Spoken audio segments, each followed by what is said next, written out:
नमस्कार दोस्तों, हर हर महादेव। स्वागत है आपका हमारे आध्यात्मिक यात्रा में, जहां हम जानेंगे भगवान शिव के 12 ज्योतिर्लिंगों की संपूर्ण पवित्र कथाएं। ये न सिर्फ धार्मिक स्थल है, बल्कि श्रद्धा, आस्था और दिव्यता के प्रतीक है। हमारे देश के 12 ज्योतिर्लिंग, इन ज्योतिर्लिंगों में स्वयं महादेव प्रकाश स्तंभ के रूप में विराजमान है और इनकी हर कथा में छुपा है गहरा आध्यात्मिक रहस्य और अद्भुत चमत्कार। हम शुरू करने जा रहे हैं द्वादश ज्योतिर्लिंगों की यह पावन यात्रा। आपका हमारे चैनल भक्ति वाइज विजडम पर स्वागत है। तो आइए इस आध्यात्मिक यात्रा की शुरुआत करते हैं। सोमनाथ ज्योतिर्लिंग गुजरात में स्थित है। मल्लिका अर्जुन ज्योतिर्लिंग आंध्र प्रदेश, महाकालेश्वर ज्योतिर्लिंग मध्य प्रदेश, ओमकालेश्वर ज्योतिर्लिंग मध्य प्रदेश, केदारनाथ ज्योतिर्लिंग उत्तराखंड, भीमाशंकर ज्योतिर्लिंग महाराष्ट्र, काशी विश्वनाथ ज्योतिर्लिंग उत्तर प्रदेश, त्र्यंबकेश्वर ज्योतिर्लिंग महाराष्ट्र, वैद्यनाथ ज्योतिर्लिंग झारखंड, नागेश्वर ज्योतिर्लिंग गुजरात, रामेश्वरम ज्योतिर्लिंग तमिलनाडु और कृष्णेश्वर ज्योतिर्लिंग महाराष्ट्र में स्थित है। आइए 12 ज्योतिर्लिंगों की कथाओं के बारे में जानते हैं। पहले नंबर पे आता है सोमनाथ ज्योतिर्लिंग, जो कि गुजरात में स्थित है। सोमनाथ को द्वादश ज्योतिर्लिंगों में पहला स्थान प्राप्त है। सोमनाथ मंदिर भारत के पश्चिम छोर पर गुजरात राज्य में स्थित है। इसे भारत के 12 ज्योतिर्लिंगों में से पहला माना जाता है। यह मंदिर कई बार विध्वंस और पूर्ण निर्माण का साक्षी रहा है, लेकिन इसकी महिमा कभी कम नहीं हुई। इसकी कथा सीधे चंद्रदेव से जुड़ी है। सोमनाथ ज्योतिर्लिंग कथा। प्राचीन काल में प्रजापति दक्ष की 27 कन्याएं थीं, जिनका विवाह चंद्रदेव से हुआ था। इन सभी कन्याओं में से चंद्रदेव को रोहिणी सबसे प्रिय थी और वे अपना अधिकांश समय उन्हीं के साथ बिताते थे। दक्ष की अन्य कन्याओं को यह बात अच्छी नहीं लगी और उन्होंने अपने पिता दक्ष से शिकायत की। दक्ष ने चंद्रदेव को समझाया कि वे अपनी सभी पत्नियों के साथ समान व्यवहार करें, लेकिन चंद्रदेव ने उनकी बात पर ध्यान नहीं दिया। क्रोधित होकर प्रजापति दक्ष ने चंद्र को क्षय रोग का श्राप दे दिया, जिसके कारण चंद्रदेव धीरे धीरे अपनी चमक और क्रांति खोने लगे। उनके शरीर का तेज घटने लगा। इस स्थिति में चिंतित होकर सभी देवताओं ने ब्रह्मा जी से इसका समाधान पूछा। ब्रह्मा जी ने बताया कि चंद्रदेव को इस श्राप से मुक्ति पाने के लिए भगवान शिव की आराधना करनी होगी। ब्रह्मा जी के निर्देशानुसार चंद्रदेव ने प्रभास क्षेत्र वर्तमान सौराष्ट्र में आकर भगवान शिव की कठोर तपस्या की। उन्होंने मृगशिला नक्षत्र में लगाकर 6 महीने तक महामृत्युंजय मंत्र का जाप करते हुए शिव की स्थापना कर उनकी पूजा की। उनकी तपस्या से प्रसन्न होकर भगवान शिव प्रकट हुए और उन्हें श्राप से मुक्ति का वरदान दिया। शिव जी ने कहा कि चंद्रदेव अपनी कलाओं को फिर से प्राप्त करेंगे, लेकिन महीने के कृष्ण पक्ष में उनकी कलाएं घटने और शुक्ल पक्ष में बढ़ेंगी। इस प्रकार चंद्रदेव को रोग से मुक्ति मिली और वे पुनः अपनी पूर्ण क्रांति को प्राप्त हुए। चंद्रदेव द्वारा स्थापित यह शिवलिंग ही सोमनाथ ज्योतिर्लिंग के नाम से विख्यात हुआ। सोम का अर्थ है चंद्र और नाथ का अर्थ है स्वामी, यानी चंद्र के स्वामी। यह ज्योतिर्लिंग हमें सिखाता है कि सच्ची भक्ति और तपस्या से बड़े बड़े संकटों से भी मुक्ति मिल सकती है। उसी समय से इस स्थान पर भगवान शिव की उपासना करने का प्रचलन आरंभ हुआ तथा भगवान शिव सोमनाथ मंदिर में आकर पूरे विश्व में विख्यात हो गए। देवता भी इस स्थान को नमन करते हैं। इस स्थान पर चंद्रदेव भी भगवान शिव के साथ स्थित है। मल्लिका अर्जुन ज्योतिर्लिंग।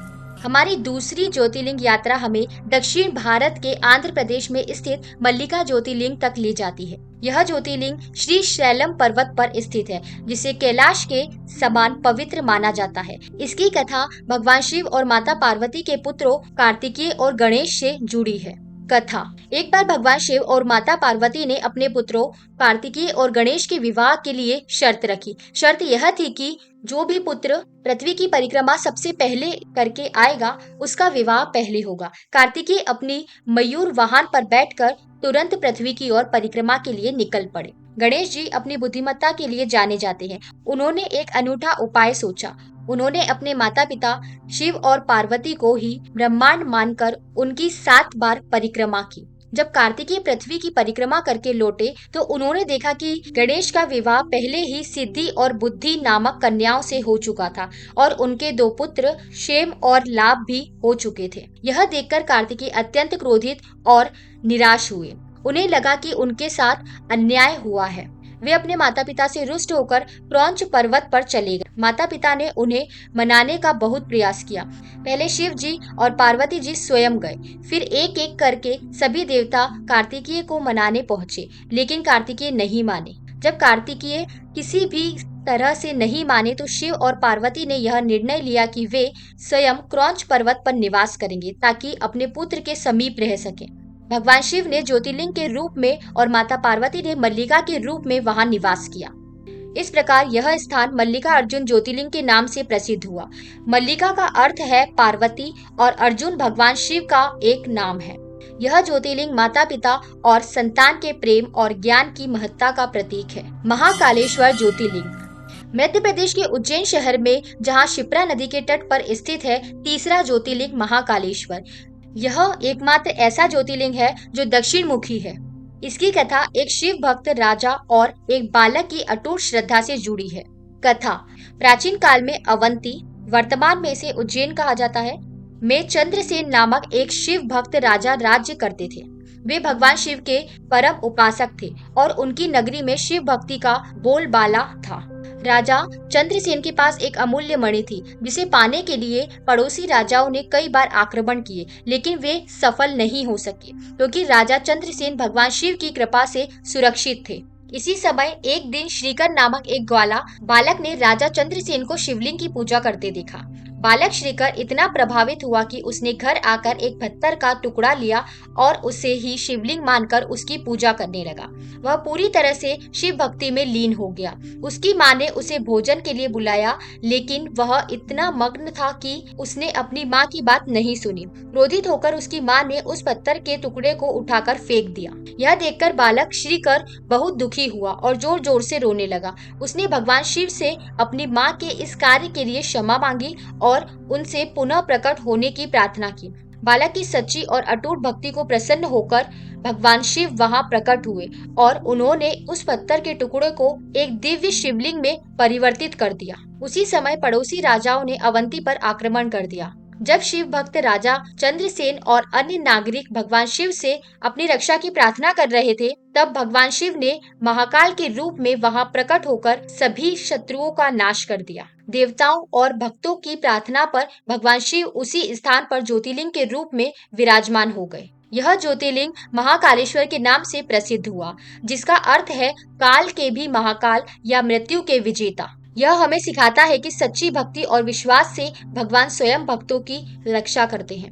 भगवान शिव ने यहाँ दूषण नामक राक्षस का वध करके अपने भक्तों की रक्षा की थी। भक्तों के आग्रह पर भगवान शिव महाकाल के रूप में यही विराजमान हो गए और तब से इस ज्योतिर्लिंग को महाकालेश्वर के नाम से जाना जाता है। ओमकालेश्वर ज्योतिर्लिंग। हमारी अगली यात्रा हमें मध्य प्रदेश में ही नर्मदा नदी के तट पर स्थित पवित्र ओमकालेश्वर ज्योतिर्लिंग तक ले जाती है। यह ज्योतिर्लिंग नर्मदा नदी के बीच एक द्वीप पर स्थित है और यहाँ ओमकालेश्वर और ममलेश्वर मतलब अमलेश्वर दो अलग अलग शिवलिंग हैं, जिन्हें एक ही ज्योतिर्लिंग के दो स्वरूप माना जाता है। इसकी कथा विंध्य पर्वत और देवताओं की प्रार्थना से जुड़ी है। ओमकालेश्वर ज्योतिर्लिंग की कथा। एक बार विंध्य पर्वत ने अपनी तपस्या से भगवान शिव को प्रसन्न करने का निश्चय किया।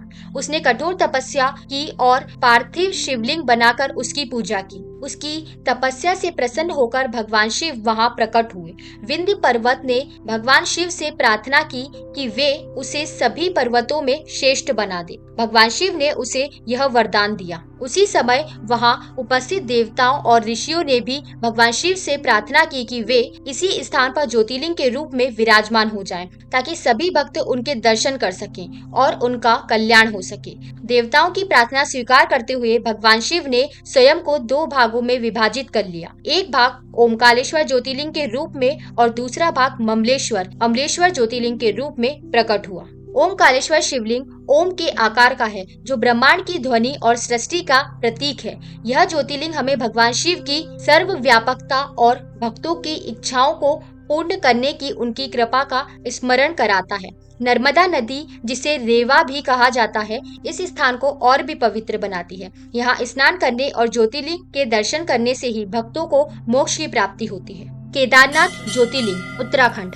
भारत के उत्तरी भाग में उत्तराखंड के रुद्रप्रयाग जिले में स्थित हिमालय की गोद में बसे केदारनाथ ज्योतिर्लिंग यह ज्योतिर्लिंग 12 ज्योतिर्लिंग में सबसे दुर्गम है और पंच केदारों में से एक है। इसकी कथा नर और नारायण के तप से जुड़ी है। कथा केदारनाथ ज्योतिर्लिंग की कथा कई प्राचीन ग्रंथों और मान्यताओं में मिलती है, जिनमें से दो कथाएं इस प्रकार हैं। पांडवों से जुड़ी कथा, पाप मुक्ति और ज्योतिर्लिंग की स्थापना। महाभारत युद्ध के पश्चात पांडव अपने गोत्र और बंधु बांधवों की हत्या के भीषण पाप से मुक्ति पाना चाहते थे। उन्हें ज्ञात था कि केवल भगवान शिव ही उन्हें इस अपराध बोध से मुक्ति दिला सकते हैं, लेकिन शिवजी पांडवों से रुष्ट थे और उन्हें दर्शन नहीं देना चाहते थे। पांडव शिवजी की खोज में हिमालय की ओर बढ़े। भगवान शिव ने उन्हें चकमा देने के लिए एक बैल का रूप धारण किया और पशुओं के झुंड में शामिल हो गए। पांडवों को संदेह हुआ, तब महाबली भीम ने एक युक्ति सोची। उन्होंने अपना विशाल रूप धारण कर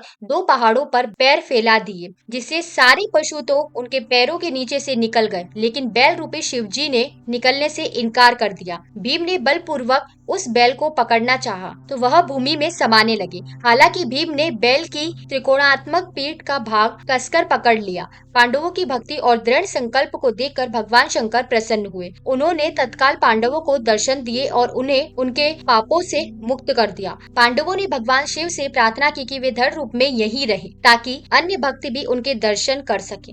भगवान शिव ने तथास्तु कहा और तभी से वे केदारनाथ में ज्योतिर्लिंग के रूप में विराजमान हो गए। यह भी मान्यता है कि जब भगवान शिव बैल के रूप में अंतर्ध्यान हुए तो उनके शरीर के विभिन्न अंग अलग अलग स्थानों पर प्रकट हुए, जिनसे पंच केदार बने। केदारनाथ में पीठ, तुंगनाथ में भुजंग, रुद्रनाथ में मुख, मंदमहेश्वर में नाभि और कल्पेश्वर में जटाएं। दूसरी कथा कुछ इस प्रकार है।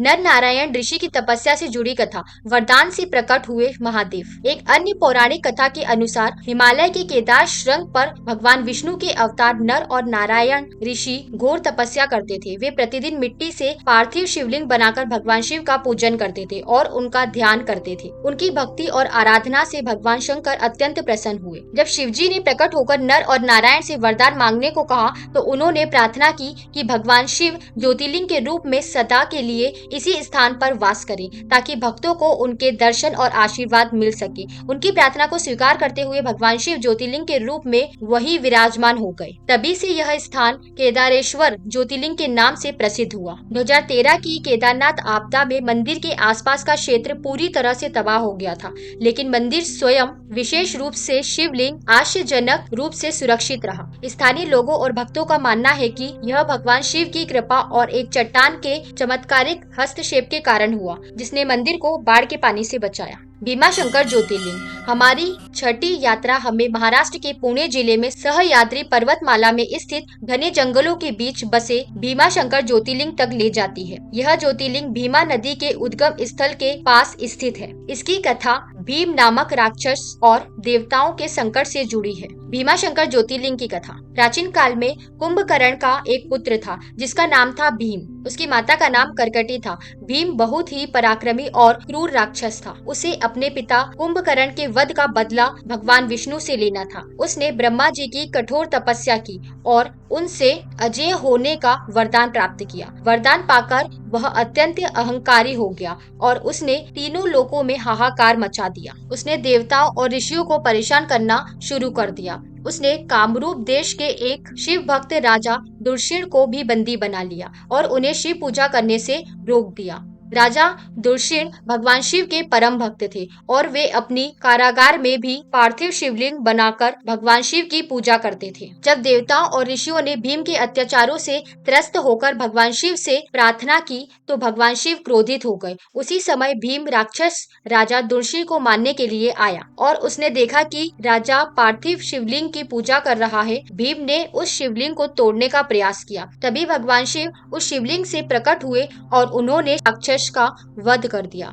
देवताओं और ऋषियों ने भगवान शिव से प्रार्थना की कि वे इसी स्थान पर ज्योतिर्लिंग के रूप में विराजमान हो जाएं, ताकि वे भविष्य में भी भक्तों की रक्षा कर सके। भगवान शिव ने उनकी प्रार्थना स्वीकार की और वही भीमाशंकर ज्योतिर्लिंग के रूप में विराजमान हो गए। यह ज्योतिर्लिंग हमें बुराई पर अच्छाई की जीत और भगवान शिव की भक्तों के प्रति रक्षात्मक शक्ति का प्रतीक है। काशी विश्वनाथ ज्योतिर्लिंग। अब हम पहुंचते हैं भारत की आध्यात्मिक राजधानी उत्तर प्रदेश के वाराणसी शहर में, जहां गंगा नदी के पश्चिमी तट पर स्थित है 7वां ज्योतिर्लिंग काशी विश्वनाथ। यह ज्योतिर्लिंग हिंदू धर्म में सबसे पवित्र स्थानों में से एक माना जाता है और ऐसी मान्यता है कि यहाँ प्राण त्यागने वाले को मोक्ष की प्राप्ति होती है। इसकी कथा भगवान शिव के ब्रह्मांड के स्वामी के रूप में प्रकट होने से जुड़ी है। काशी विश्वनाथ ज्योतिर्लिंग कथा। पौराणिक कथा के अनुसार एक बार ब्रह्मा और विष्णु के बीच अपनी श्रेष्ठता को लेकर विवाद हो गया। दोनों में से कोई भी स्वयं को कम मानने को तैयार ही नहीं था। तब एक विशाल ज्योतिर्लिंग प्रकाश स्तंभ प्रकट हुआ, जिसका न आदि था और न अंत। ब्रह्मा और विष्णु दोनों ने इस ज्योतिर्लिंग के छोर का पता लगाने का निश्चय किया। ब्रह्मा जी हंस का रूप धारण कर ऊपर की ओर उड़े और विष्णु जी वराह का रूप धारण कर नीचे की ओर गए। हजारों वर्षों तक यात्रा करने के बाद भी दोनों में से कोई भी इस ज्योतिर्लिंग के छोर का पता नहीं लगा सका। अंत में दोनों हार मानकर वापस लौटे। ब्रह्मा जी ने झूठ कहा कि उन्होंने ज्योतिर्लिंग का ऊपरी छोर देख लिया है और केतकी के फूल को इसका साक्षी बनाया। विष्णु जी ने अपनी हार स्वीकार कर ली। तभी उस ज्योतिर्लिंग से भगवान शिव प्रकट हुए और उन्होंने ब्रह्मा जी के झूठ का पर्दाफाश किया और उन्हें श्राप दिया कि उनकी पूजा कभी नहीं होगी। उन्होंने केतकी के फूल को भी श्राप दिया कि उसे कभी शिव पूजा में इस्तेमाल नहीं किया जाएगा। भगवान शिव ने जब घोषणा की कि वे ही परम ब्रह्म हैं और वे ही इस ब्रह्मांड के स्वामी हैं, जब भगवान शिव इस ज्योतिर्लिंग से प्रकट हुए तो उन्होंने काशी को अपना निवास स्थान चुना। काशी को भगवान शिव की त्रिशूल पर बसी नगरी माना जाता है। भक्तों की प्रार्थना पर भगवान शिव इसी स्थान पर काशी विश्वनाथ ज्योतिर्लिंग के रूप में विराजमान हो गए। विश्वनाथ का अर्थ है विश्व के स्वामी। विश्वनाथ ज्योतिर्लिंग के बारे में एक पौराणिक कथा यह भी प्रचलित है। बात उस समय की है जब भगवान शंकर पार्वती जी से विवाह करने के बाद कैलाश पर्वत पर ही रहते थे। विवाह के बाद भी उन्हें अपने पिता के घर में ही रहना पड़े। इस दिन अपने मन की यह इच्छा देवी पार्वती जी ने भगवान शिव के सम्मुख रख दी। अपनी प्रिया की यह बात सुनकर भगवान शिव कैलाश पर्वत को छोड़कर देवी पार्वती के साथ काशी नगरी में आकर रहने लगे और काशी नगरी में आने के बाद भगवान शिव यहाँ ज्योतिर्लिंग के रूप में स्थापित हो गए। तभी से काशी नगरी में विश्वनाथ ज्योतिर्लिंग ही भगवान शिव का निवास स्थान बन गया।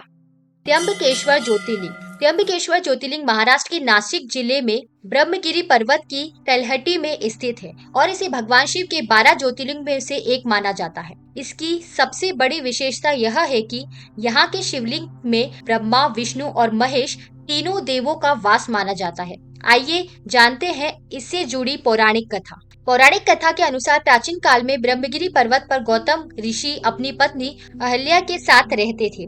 वे बहुत ही तपस्वी और पुण्यात्मा थे। उनकी तपस्या के प्रभाव से उनके आश्रम में हमेशा अन्न और जल की प्रचुरता रहती थी, जबकि आसपास के क्षेत्रों में भयंकर सूखा पड़ा हुआ था। कुछ अन्य ऋषि गौतम ऋषि से ईर्ष्या करने लगे। उन्होंने मिलकर एक षड्यंत्र रचा और गौतम ऋषि को फंसाने का विचार किया। एक बार उन्होंने एक बीमार गाय को गौतम ऋषि के खेत में छोड़ दिया। जब गौतम ऋषि ने गाय को हटाने के लिए तिनका फेंका अथवा भूसा डाला तो गाय वहीं गिरकर मर गई। इस घटना के बाद उन ईर्ष्यालु ऋषियों ने गौतम ऋषि पर गौ हत्या का आरोप लगा दिया और उन्हें समाज में बहिष्कृत कर दिया। गौहत्या के पाप से मुक्ति पाने के लिए गौतम ऋषि ने भगवान शिव की कठोर तपस्या की। उनकी तपस्या से प्रसन्न होकर भगवान शिव और माता पार्वती प्रकट हुए। भगवान शिव ने गौतम ऋषि को वरदान मांगने को कहा। गौतम ऋषि ने विनती की कि वे गौहत्या के पाप से मुक्ति पाना चाहते हैं, इसलिए भगवान शिव गंगा नदी को इस स्थान पर अवतरित करें ताकि वे उसमें स्नान कर शुद्ध हो सके। गंगा का अवतरण और शिव का निवास। भगवान शिव गौतम ऋषि की प्रार्थना मान गए और उन्होंने गंगा से इस स्थान पर आने का अनुरोध किया। गंगा ने एक शर्त रखी कि वह तभी पृथ्वी पर अवतरित होंगी जब भगवान शिव स्वयं भी उसे स्थान पर स्थायी रूप से निवास करेंगे। लोक कल्याण की भावना से भगवान शिव ने गंगा की शर्त स्वीकार कर ली। इसके बाद देवी गंगा पृथ्वी पर अवतरित हुई और गोदावरी नदी के रूप में प्रवाहित हुई। चूंकि यह नदी गौतम ऋषि की तपस्या के फल स्वरूप पृथ्वी पर आई थी, इसलिए इसे गौतमी गंगा भी कहा जाता है। गंगा की शर्त के अनुसार भगवान शिव भी उसी स्थान पर त्र्यंबकेश्वर ज्योतिर्लिंग के रूप में विराजमान हो गए। त्र्यंबकेश्वर की विशेषता।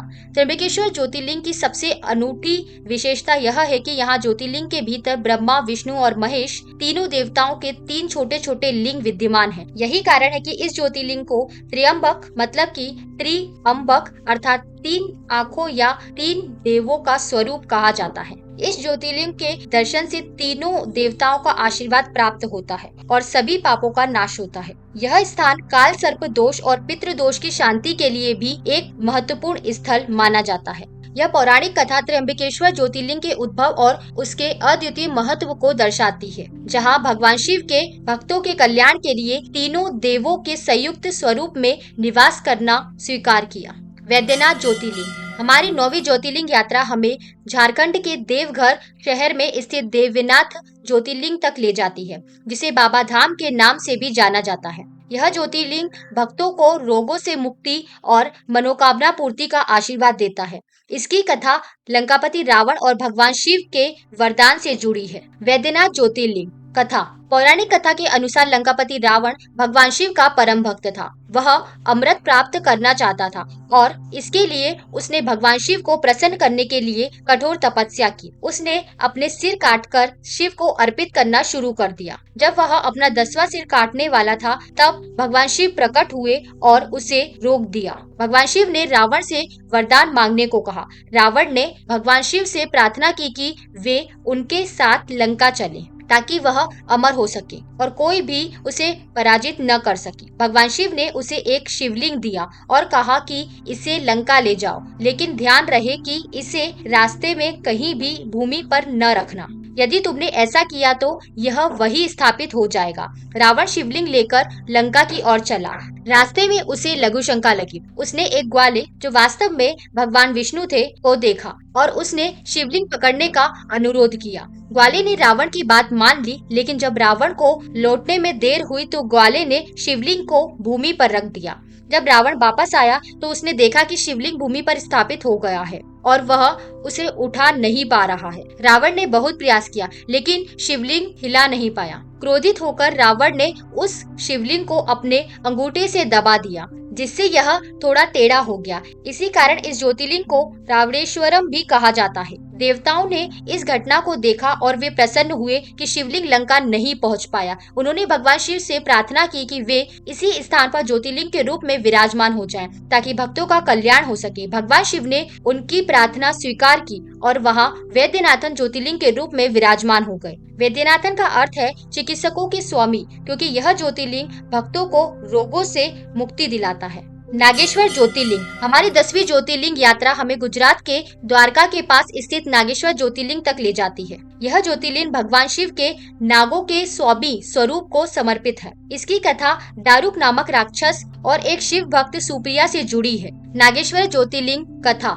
प्राचीन काल में दारुक नामक एक क्रूर राक्षस था, जो अपनी पत्नी दारुकी के साथ दारुका वन में रहता था। दारुकी को देवी पार्वती से एक वरदान मिला था कि वह जहाँ भी जाएगी वह वन उसके साथ जाएगा। दारुक राक्षस बहुत ही अहंकारी और क्रूर था। वह भक्तों को परेशान करता था और उन्हें भगवान शिव की पूजा करने से रोकता था। एक बार दारुक ने सुप्रिया नामक एक शिव भक्त को उसके साथियों के साथ बंदी बना लिया। सुप्रिया भगवान शिव की परम भक्त थी और उसने कारागार में भी अपने साथियों के साथ शिव पूजा करना शुरू कर दिया। उसने सभी को ओम नमः शिवाय मंत्र का जाप करने के लिए प्रेरित किया। जब दारुक राक्षस को यह पता चला तो वह क्रोधित हो गया और उसने अपनी सुप्रिया को मारने का निश्चय किया। सुप्रिया ने भगवान शिव से अपनी और अपने साथियों की रक्षा की प्रार्थना की। सुप्रिया की सच्ची भक्ति से प्रसन्न होकर भगवान शिव वहां प्रकट हुए और उन्होंने दारुक राक्षस का वध किया। भगवान शिव ने सुप्रिया और उसके साथियों को मुक्त किया और देवताओं की प्रार्थना पर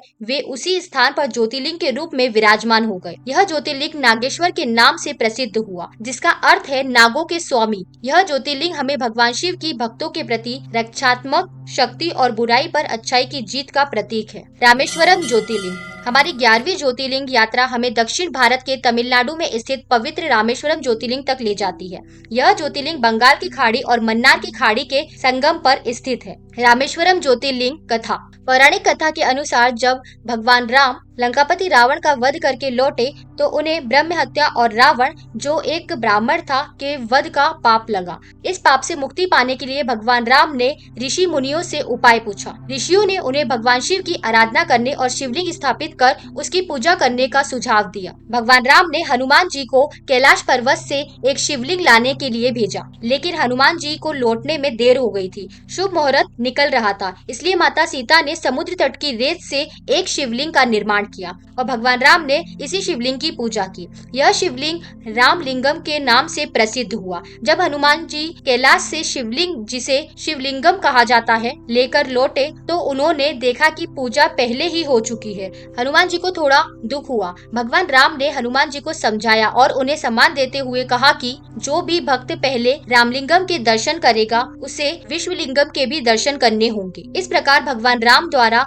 स्थापित यह ज्योतिर्लिंग ही रामेश्वरम ज्योतिर्लिंग के नाम से प्रसिद्ध हुआ। रामेश्वरम का अर्थ है राम के ईश्वर या राम द्वारा पूजित ईश्वर। यह ज्योतिर्लिंग हमें पापों से मुक्ति, धर्म की स्थापना और भगवान शिव की सर्वव्यापकता का स्मरण कराता है। घृष्णेश्वर ज्योतिर्लिंग हमारे अंतिम और 12वां ज्योतिर्लिंग यात्रा हमें महाराष्ट्र के औरंगाबाद जिले में प्रसिद्ध एलोरा गुफाओं के पास स्थित घृष्णेश्वर ज्योतिर्लिंग तक ले जाती है। यह ज्योतिर्लिंग एक महान शिव भक्त घुष्मा की अटूट श्रद्धा और श्रेय का प्रतीक है। घृष्णेश्वर ज्योतिर्लिंग कथा। प्राचीन काल में देवगिरी नामक स्थान पर सुधर्मा नामक एक ब्राह्मण अपनी पत्नी सुदेहा के साथ रहते थे। सुदेहा निसंतान थी और इस बात से बहुत दुखी रहती थी। उसने अपनी बहन घुष्मा से विवाह करने का सुझाव दिया ताकि उसे संतान सुख मिल सके। घुष्मा भगवान शिव की परम भक्त थी। वह प्रतिदिन 101 पार्थिव शिवलिंग बनाकर उसकी पूजा करती थी और फिर उन्हें पास के तालाब में विसर्जित कर देती थी। भगवान शिव की कृपा से घुष्मा को एक पुत्र रत्न की प्राप्ति हुई। सुदेहा को अपनी बहन और उसके पुत्र से ईर्ष्या होने लगी। एक दिन ईर्ष्यावश सुदेहा ने घुष्मा के पुत्र को सोते हुए ही मार डाला और उसके शरीर को उसी तालाब में फेंक दिया जहां घुष्मा शिवलिंग विसर्जित करती थी। सुबह जब घुष्मा उठी और उसने अपने पुत्र को नहीं पाया तो वह बहुत दुखी हुई। उसे पता चला कि उसके पुत्र की हत्या कर दी गई है, लेकिन अपनी अटूट शिव भक्ति के कारण उसने धैर्य नहीं खोया। यह प्रतिदिन की तरह पार्थिव शिवलिंग बनाकर पूजा करने लगी। जब वह शिवलिंग विसर्जित करने तालाब पर गई तो उसने देखा कि उसका पुत्र जीवित वापस आ गया है। यह देखकर घुष्मा को बहुत आश्चर्य हुआ। भगवान शिव उसकी अटूट भक्ति और धैर्य से इतने प्रसन्न हुए कि वे प्रकट हुए। उन्होंने घुष्मा से वरदान मांगने को कहा। घुष्मा ने भगवान शिव से प्रार्थना की कि वे सुदेहा को क्षमा कर दें और इसी स्थान पर ज्योतिर्लिंग के रूप में विराजमान हो जाएं, ताकि भविष्य में भक्तों का कल्याण हो सके। भगवान शिव ने उसकी प्रार्थना स्वीकार की और वहां घृष्णेश्वर ज्योतिर्लिंग के रूप में विराजमान हो गए। घृष्णेश्वर का अर्थ है घुष्मा के ईश्वर। यह ज्योतिर्लिंग हमें सच्ची भक्ति, धैर्य और क्षमा के महत्व को सिखाता है। यह दर्शाता है कि भगवान अपने भक्तों की हर परीक्षा में उनके साथ खड़े रहते हैं। तो दोस्तों, यह थी हमारे 12 ज्योतिर्लिंगों की संपूर्ण और विस्तृत कथाएं। इन कथाओं में न केवल भगवान शिव के चमत्कारों का वर्णन है, बल्कि यह हमें जीवन के गहरे नैतिक और आध्यात्मिक भी सिखाती है। हर ज्योतिर्लिंग अपनी एक अनूठी कहानी और महत्व रखता है, जो हमें भक्ति, विश्वास और धर्म के मार्ग पर चलने के लिए प्रेरित करता है। हमें उम्मीद है कि आपको यह आध्यात्मिक यात्रा पसंद आई होगी। वीडियो पसंद आए तो चैनल को लाइक, शेयर और सब्सक्राइब करना न भूलें, ताकि आप ऐसी ही और भी ज्ञानवर्धक और प्रेरक कथाएं देख सकें। अगले वीडियो में हम फिर मिलेंगे एक नई कथा, एक नई यात्रा के साथ में। तब तक के लिए हर हर महादेव।